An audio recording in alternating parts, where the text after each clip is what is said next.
really struggled because of the depth. It was quite deep, and they asked the patient to contact myself, which is very kind of them.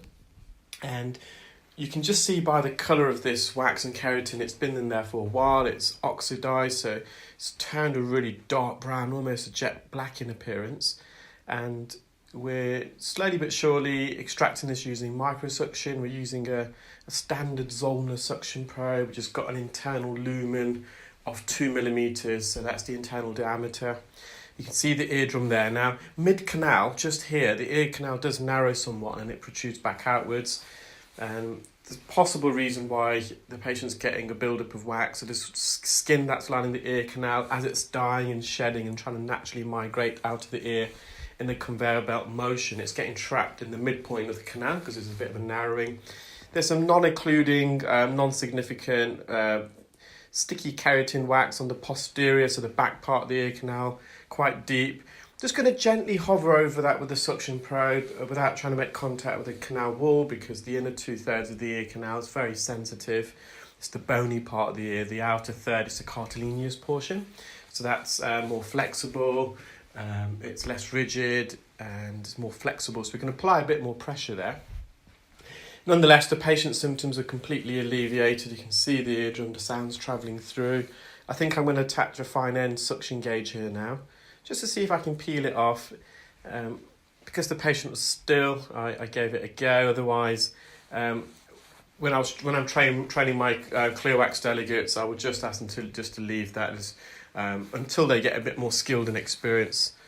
You don't want to try and remove pieces of wax and skin that's not going to aid the patient in terms of their hearing unnecessarily, and then accidentally cause trauma by grazing the canal or bruising it. In my case, because I'm a bit more skilled and experienced now, I'm more than happy to see if we can peel it. But even sometimes myself, I kind of think to myself, well, just leave it as it is now. Sometimes less is more. So you can see the narrowing here. A bit of skin at the top of the ear canal. I was going to gently peel that away as well. So that's the patient's eardrum. Probably a slight attic retraction. So the top part of the eardrum slightly wrapped around the hammer bone, the top part of the hammer bone, and that's due to eustachian tube dysfunction. We know the patient has got a history of eustachian tube dysfunction, and that'll become more evident when you watch the second right ear procedure. The patient has had a heel perforation due to a middle ear infection on that side, and there's a bit of scar tissue there as well. So eustachian tube dysfunction is a narrow tube behind the eardrum that connects to the back of the nose, and it's called the eustachian tube. The cavity behind the eardrum, called the middle ear, that should be air-filled, and the air pressure behind the eardrum should be the same, equal to the atmospheric air pressure. And when the air pressure either side of the eardrum is the same, when it's equal, that's when our eardrum is most mobile and compliant. That's when we hear most efficiently and effectively.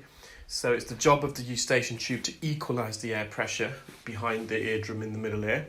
The eustachian tube is typically closed, and during brief moments of yawning, swallowing, eating, chewing, it momentarily opens at the back of the nose, and that allows air to either enter or to escape to equalise the pressure.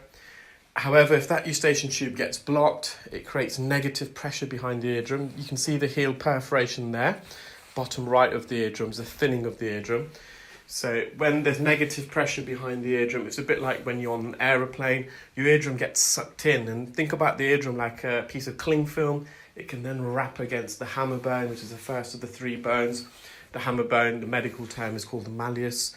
The eustachian tube is also a drain pipe, so any secretions, any fluid behind the eardrum that would typically drain out of the eustachian tube can no longer escape.